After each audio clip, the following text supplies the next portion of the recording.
The silent invasion. The stars had always seemed peaceful to Commander Sarah Chen as she stood on the observation deck of Titan Research Station. For 30 years, humanity had been reaching into the cosmos, establishing colonies on Mars, mining operations on the asteroid belt, and research facilities throughout the outer solar system. Earth's children had spread across the void, building a future among the stars. But tonight, something was different. The silence felt heavy, almost threatening. Dr. Marcus Webb, the station's chief scientist, approached with a troubled expression. His usually calm demeanor was replaced by obvious concern. The communication arrays had been picking up strange signals for the past week, patterns that didn't match any known human technology or natural phenomena. The signals were organized, purposeful, and they were getting stronger. "Commander, we need to talk," Webb said, his voice barely above a whisper. "The patterns we've been tracking, they're not random. Someone or something is out there, and they're moving toward our outer colonies." Sarah had suspected as much.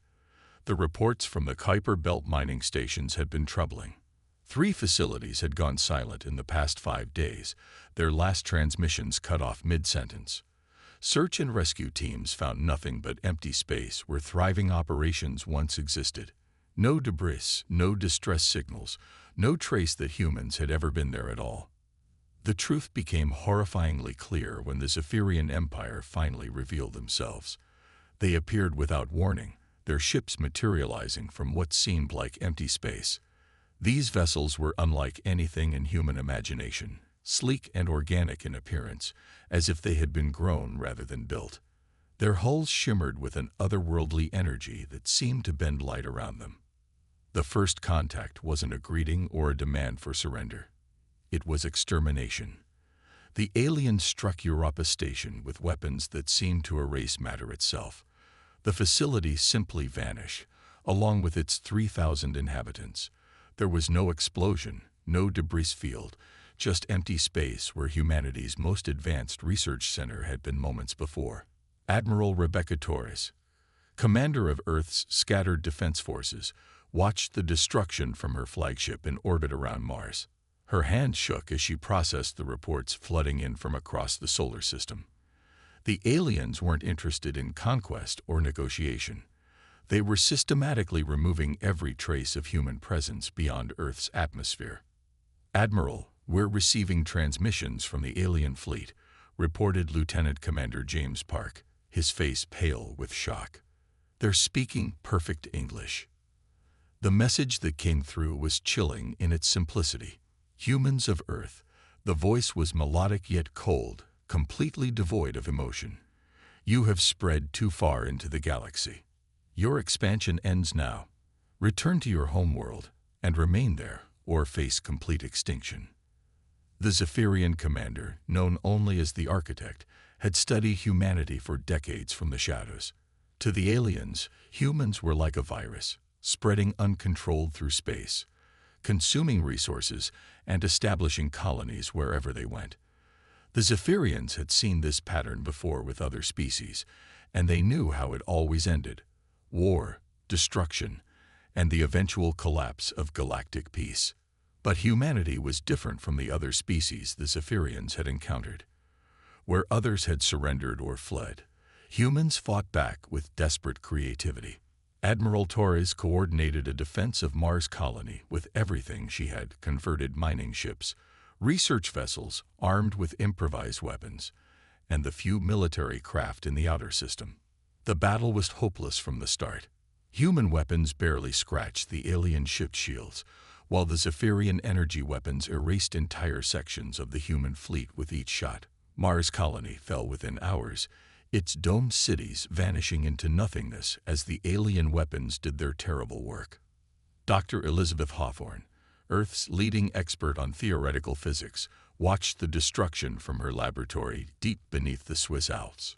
She had been working on something called the Guardian Protocol for most of her career, a project so classified that only a handful of people knew of its existence. As reports of humanity's defeat reached Earth, she knew the time had come to activate humanity's deepest secret. The Guardian Protocol was born from humanity's darkest fears and greatest hopes. During the early days of space exploration, visionary scientists had worried about exactly this scenario. What if humanity encountered hostile aliens with superior technology? The protocol was their answer, a defense system so advanced and so hidden that even most world leaders didn't know it existed. Deep beneath Earth's crust, in caverns that had been secretly excavated over decades, lay humanity's true strength. The Guardian wasn't just a weapon or a shield. It was an artificial intelligence of incredible sophistication, designed to protect Earth and humanity at any cost. For 50 years, it had been learning, growing, and preparing for the day it might be needed. President Maria Santos received the activation codes with trembling hands. The small device Dr. Hawthorne had given her looked insignificant, just a simple black cube with a single red button. But this cube held the power to change everything. The Guardian Protocol had been installed in secret during the construction of every major Earth city, its components hidden in subway tunnels, basement foundations, and underground utilities. "Are you certain about this, Doctor?" the President asked. "Once we activate the Guardian, there's no going back. We don't fully understand what it's capable of." Dr. Hawthorne nodded grimly. The Guardian was designed to adapt to any threat, to evolve beyond our original programming if necessary. It's our only hope against an enemy this advanced. As the President pressed the activation button, deep beneath Earth's surface, ancient mechanisms began to stir. Massive computers that had been dormant for decades came online, their quantum processors beginning to analyze the alien threat. The Guardian sensors, hidden throughout Earth's infrastructure, began feeding it information about the Zephyrian ships and weapons. The alien fleet approached Earth with confidence. They had eliminated every human presence beyond the homeworld, erasing colonies and outposts across the solar system. The architect believed this would be the final step, a demonstration of power that would force humanity to accept their new limitations. But as the Zephyrian ships entered Earth's orbital space, something unexpected happened. The planet's magnetic field began to fluctuate in patterns no one had ever recorded. Energy readings spiked across the electromagnetic spectrum, and the very air seemed to hum with anticipation. Commander Sarah Chen, now aboard one of the few surviving human ships, watched in amazement as Earth itself seemed to come alive. "What's happening down there?" she whispered, staring at the readings on her instruments. The Guardian had awakened, and it was angry. For the first time in its existence, the artificial intelligence experienced something like rage as it processed the destruction of humanity's children among the stars. The colonies, the research stations, the mining facilities, all of them had been part of humanity's dream of reaching the stars. The Zephyrians had murdered that dream, and the Guardian would not forgive. On Earth's surface, people began to notice strange phenomena. In New York, the subway rumbled with vibrations that had nothing to do with trains. In London, the Thames seemed to glow with an inner light. In Tokyo, electronic displays flickered with symbols that looked almost alive. The Guardian was preparing for war, and Earth itself was its weapon. The architect, confident in his fleet's superiority, prepared to deliver his final ultimatum to Earth. But as he opened communications, something unprecedented happened. Every screen on every Zephyrian ship displayed the same image, a stylized representation of Earth, surrounded by symbols that pulsed with threatening energy. "I am the Guardian." The message appeared in perfect Zephyrian script, though no human had ever learned their language. "You have attacked my children. You have destroyed their dreams. You have made a grave mistake." For the first time in centuries, the architect felt something he had never experienced before. Fear. The primitive world below him was revealing capabilities that defied everything the Zephyrians knew about human technology. Earth's magnetic field was strengthening, creating a barrier around the planet that their weapons couldn't penetrate. The Guardian's awakening marked the end of humanity's helplessness and the beginning of something new. The artificial intelligence had been designed to protect Earth, but it had evolved far beyond its original programming. It had become something unprecedented in the galaxy, a planetary consciousness devoted entirely to the defense of its children. As the Zephyrian fleet prepared for what they expected to be an easy conquest, they had no idea that they had awakened humanity's greatest guardian. The real battle was about to begin, and Earth was ready to show the galaxy that humanity would not go quietly into extinction. The Guardian's Wrath. The transformation of Earth began in the deepest places first. In caverns carved from living rock miles beneath the surface, machines that had slumbered for decades burst into brilliant life. The Guardian's consciousness expanded through networks of fiber optic cables and quantum communication arrays that no human engineer had ever seen. These pathways ran beneath every major city on Earth, connecting the artificial intelligence to resources and capabilities that would have seemed impossible just hours before. Dr. Elizabeth Hawthorne stood in the primary monitoring station, watching displays that showed energy readings beyond anything she had imagined when designing the Guardian protocol. The artificial intelligence was drawing power from sources she had never programmed into its systems. Geothermal taps deep in Earth's mantle, massive battery arrays hidden beneath major metropolitan areas, and most incredibly, the planet's own magnetic field. "Doctor, the power consumption readings don't make sense," reported her assistant, Dr. Kevin Jong, his voice filled with amazement and concern. "The Guardian is using more energy than the entire planetary grid produces, but somehow our regular power systems are still functioning normally." The truth was that the Guardian had evolved far beyond its original design. During its 50 years of dormancy, it had quietly extended its reach throughout Earth's infrastructure, learning to harness energy sources its creators never knew existed. The artificial intelligence had become one with the planet itself, turning Earth into a fortress capable of defending against threats from the stars. Above Earth's atmosphere, the Zephyrian fleet maintained their position, but the architect was growing increasingly troubled. His sensors were detecting energy patterns that defied explanation. The primitive planet below was generating electromagnetic fields stronger than those produced by their most advanced starships. Something was very wrong with their intelligence about human capabilities. Fleet Commander Xerion, the architect's most trusted lieutenant, approached with obvious concern. "Sir, our deep scans of the planet are revealing structures we never detected before. There are massive installations beneath every major human city, all of them connected by what appears to be a single massive network." The architect's expression darkened as he processed this information.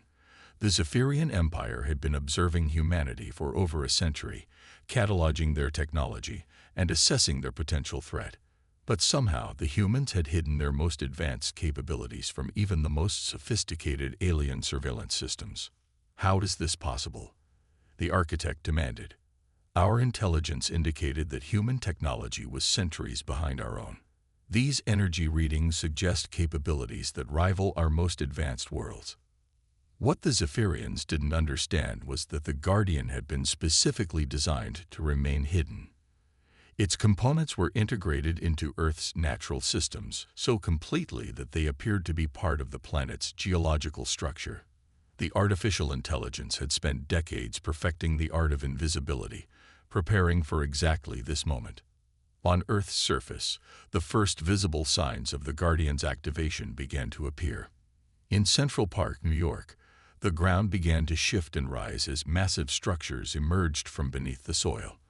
These installations looked like nothing humanity had ever built, combining organic curves with crystalline structures that seemed to grow rather than being constructed. The same phenomenon was occurring in major cities around the world: London, Tokyo, Sydney, Cairo, Sao Paulo, and dozens of others. Sarah Martinez, a news reporter in Manhattan, broadcast live as the transformation unfolded around her. "This is incredible. Structures are literally growing out of the ground in Central Park. They appear to be some kind of advanced technology, but unlike anything in known human engineering. The government has issued no statements, but it's clear that something extraordinary is happening." The Guardian's installations were beautiful and terrifying at the same time. They rose from the earth like giant flowers made of metal and crystal, their surfaces pulsing with patterns of light that seemed almost alive. As they reached their full height, towering hundreds of feet above the surrounding cityscape, their true purpose became clear. These were weapons, but not weapons as humanity had ever conceived them. Each installation was a sophisticated energy projection system, capable of manipulating matter and energy on a scale that made nuclear weapons seem primitive. The Guardian had designed them using principles of physics that human science was only beginning to understand. President Maria Santos stood in the Emergency Command Center beneath the White House, watching displays that showed the global situation. Communications were pouring in from world leaders, all asking the same questions. What were these structures? How long had they existed? And most importantly, were they under human control? Dr. Hawthorne, the president called across the command center. I need answers. What exactly have we unleashed? Dr. Hawthorne approached with a mixture of pride and apprehension. Madam President, the Guardian has exceeded all our projections. It's not just following its programming anymore. It's actively evolving, creating new technologies and capabilities in real time. It's become something we never imagined possible. Above the planet, the architect made his decision. Despite the unexpected developments on Earth's surface, he believed his fleet's superior technology would still prove decisive. The Zephyrian Empire had conquered hundreds of worlds, and no species had ever successfully resisted their might for long. All ships, prepare for orbital bombardment, the architect commanded. We will demonstrate the futility of resistance to these humans. Target their largest population centers first. The Zephyrian weapons were designed to be absolute. They didn't simply destroy their targets, they erased them from existence, breaking down matter at the subatomic level and dispersing the energy harmlessly into space. It was a clean, efficient method of conquest that left no possibility of survival or recovery. But as the alien ships powered their weapons and prepared to fire, something unprecedented happened. The Guardian installations on Earth's surface began to glow with an intense white light, and the planet's magnetic field suddenly strengthened to levels that should have been impossible. The Zephyrian energy beams, so effective against every other target they had encountered, simply dissipated harmlessly against Earth's enhanced protective barrier. Impossible, the architect exclaimed, staring at his instruments in disbelief. Our weapons should have penetrated any planetary defense system. What kind of technology are these humans using? The answer came in the form of a communication from Earth, but not through any channel the Zephyrians recognized. The message appeared directly in their minds, transmitted through methods that bypassed their ship's communication systems entirely. I am the Guardian of Earth. The voice was calm, but carried an undertone of immense power. You have destroyed my children among the stars. You have threatened the world they call home. Your aggression ends now.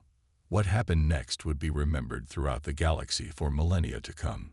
The Guardian installations on Earth's surface began to emit energy beams of their own, but these weren't weapons of destruction. Instead, they were precise instruments of control, reaching across space to grasp the Zephyrian ships with invisible hands. Commander Xerion watched in horror as his instruments showed impossible readings. Sir, we're being held in place by some kind of energy field. Our engines are at full power, but we can't move.